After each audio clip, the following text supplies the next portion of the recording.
you mentioned Benny Howe. So you used to you regularly bowled knuckleballs, is that right? No, I bowled a. The first slow ball I learned was one I just held tight, so that would just come out slower because you pushed it back and you're holding it tight. That I got Will Flack out, caught mid off at Lords with that.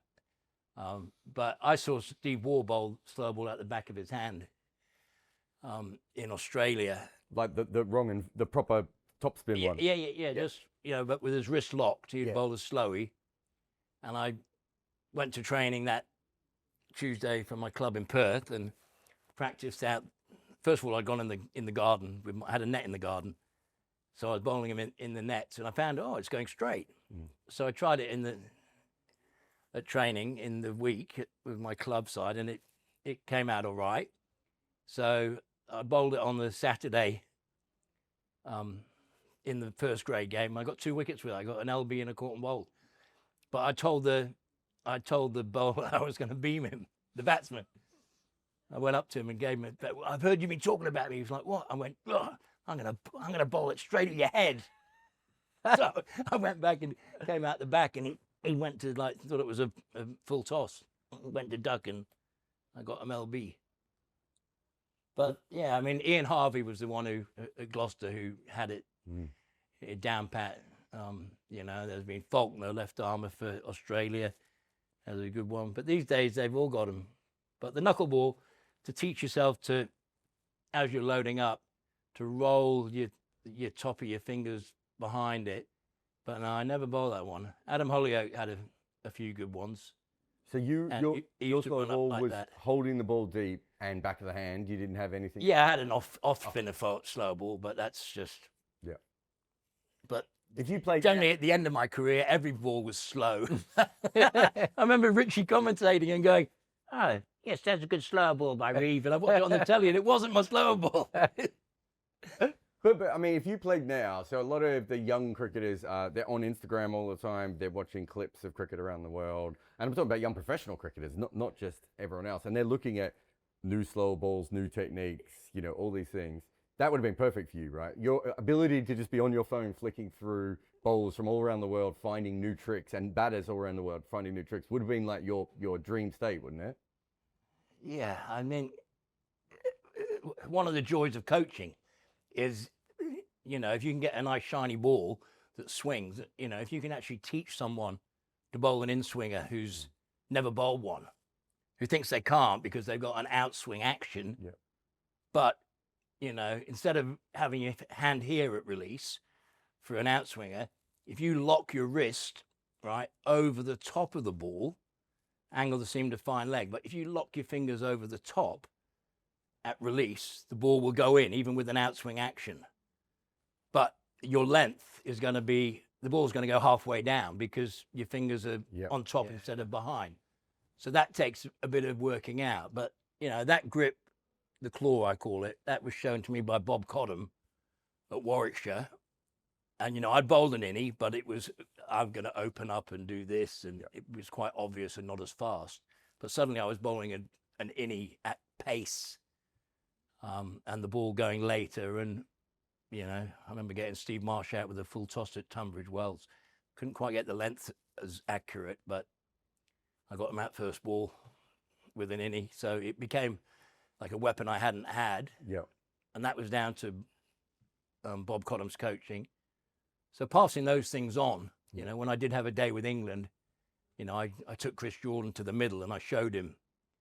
Because, most bowlers don't, they'll go, outie, turn the seam, innie, like that. You look at Bhuvaneshwar Kumar, there's hardly any difference. But with some people, all they need to do is just get the fingers over the top a little bit to lock the wrist. In 1996, I think Pat Murphy wrote a book, and you talked about a need for T20 competition. Yeah. I don't think it's called T20 then. Central contracts, you argued for central contracts, and 14-match county championship. Right. So you're always thinking differently. When I was at Sussex as a 20-year-old playing 3-day cricket, I was watching people come through the gate after work at 5 o'clock, watching the last hour of, say, day 2, you know, buying a scorecard, sitting there, watching an hour's cricket, day's play's finished. And I was thinking, we should be starting a game now at 6 o'clock for people who at work. We get a whole new audience, people who actually work 9 to 5. They can come. You know, we could play a 20 over thing. No need for lights in the middle of summer in England. You know, we should be playing, you know, to attract a new audience, because there are people who want to come to watch the cricket after work, and all they're getting is an hour's of a 3-day game. So it was something I witnessed and banged on quite a bit about. And then when I was director of cricket at Somerset, I wrote about it in the Who's Who, Opinions on Cricket. We should play a new format, 20 overs. And went to the first meeting with David Ackfield at Lord's to discuss short form cricket. I was there at the very first meeting, and I said, you know, if you played this on a Wednesday night, 20 overs a side, Surrey against Middlesex, I reckon you get 10,000 people at Lord's for this. You're wrong. We're playing it next year. 20,000. But it took 2 years to come in. Took 2 years to come in, and then, you know, the Indians thought, wow, this is a good format. And now you watch the IPL, and it's just, you know, it's a magnificent spectacle. And people, you know, the game, I say it all the time. People talk about the game changing. Well, one thing that hasn't changed is it is still one ball at a time, right? All that exists is the next ball, you know. So as a bowler, you've got your pre-delivery routine, but you've got, okay, I'm going to bowl a Yorker, middle and leg, or I'm going to bowl a Yorker at the wide line, or, you know, you've got your plan. But what's happened these days is the batsmen, with their intent, are going, I'm going to hit this for 6. You know, they've got that mindset and no fear. And they've suddenly realized, yeah, I can. Well, I can go at 10 and over, easy, 12 and over in the first 6 overs. So sides are making, you know, 200 plus. Jofra Archer's bowled 4 overs for 75 or something. Got paid millions. But also what you're seeing now is during the course of your career, you know, you talked about all these different ideas that you came up with, you know, slowly, and seeing a slower ball and charging down the wicket and everything.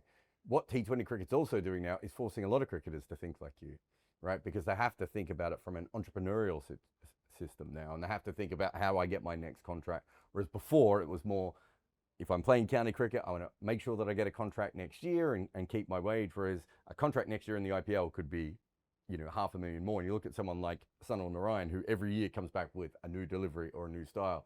It's really encouraging cricketers like you to think outside the box and stay half a step in front. Maybe, you know, when David Miller started sweeping, you know, and he'd never played those sorts of shots before, it actually encourages the kind of cricket that came naturally to you. Yeah, I mean, for me, you've got, it's sort of a bit twofold, if you like. You've got someone like A.B. de Villiers, who to me was like the best batsman there's like ever been, just about. You know, Virat Kohli is obviously right up there with his successful run chases in 50 overs and 20 overs. You know, he's a brilliant player. But for me, AB had, you know, he had all the shots to pull him out when he wanted to. But you know what? I can also bat for a day for 15 because my country needs it. Yeah. So, you know, I do a drill as a coach. It's called an A.B. de Villiers inspired drill. You know, I do a 5-ball drill where the first ball, every ball is in the same spot, but the first ball you have to play a late block, just a really good late block to the first ball. And the second ball, you got to get it to third man. Yeah. The third ball, you skip down to. So you're changing that into something I can hit over your head. The fourth ball, you get across on the off stump, open up your front foot, and you power hit it over deep square for 6. And then the 5th ball, you come inside and you flip the keeper. Yeah.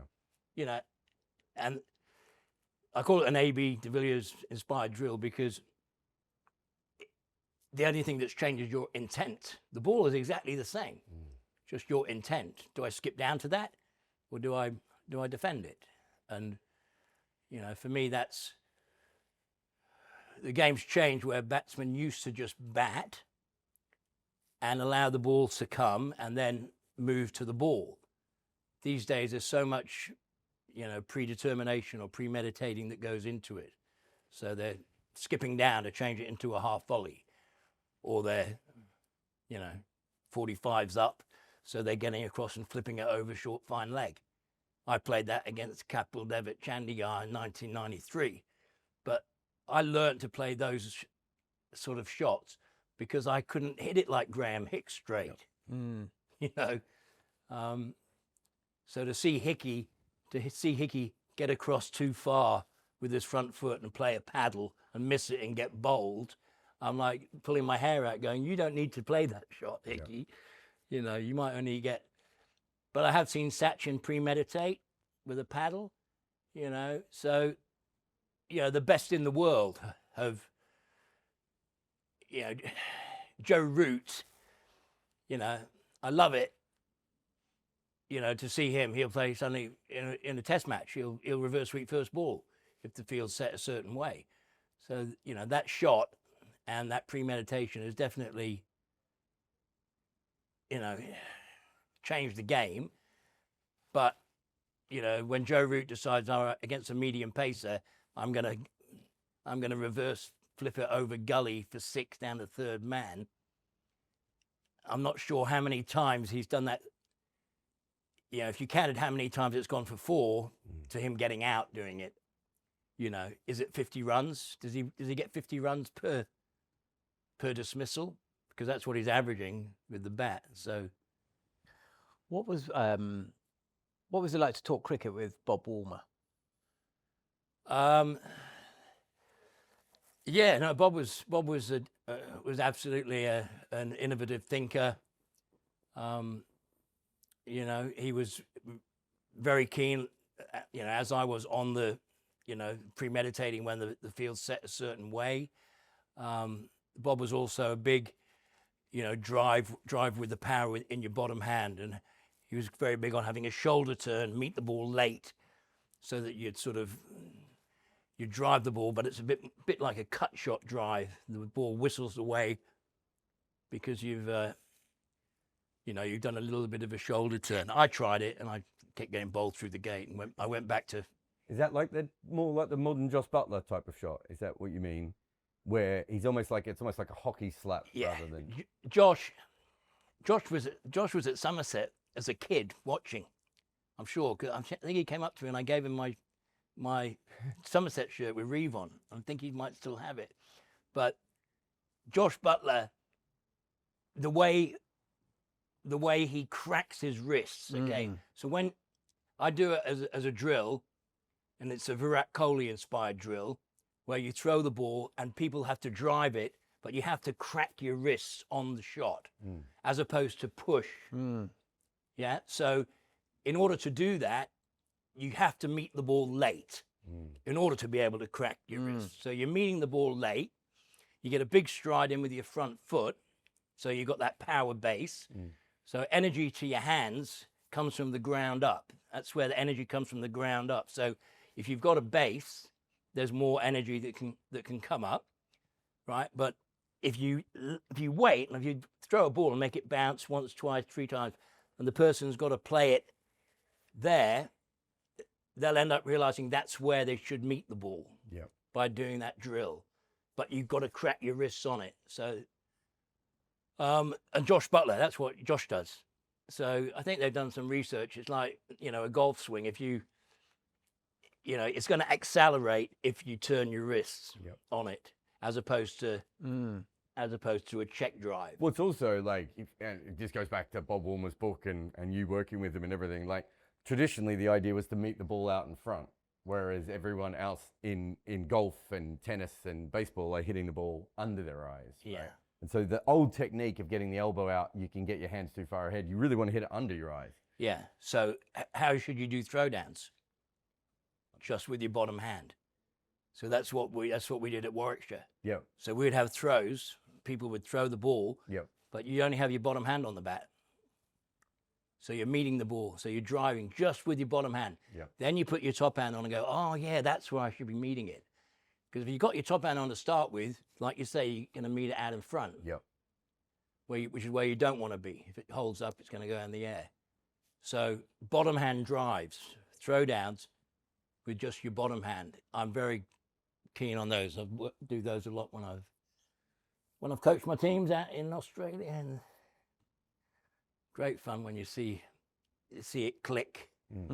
Had a batsman called Jamie Collins. He's played a bit of first grade now, but he was captaining my under 17 side, you know, and when you see him go in and you know, he's skipping down, and you know, he's making 70 odd off 35 balls in a, you know, just because he's playing with that expression and fearlessness, and he's skipping down and he's flipping the keeper and paddling when there's no one at 45.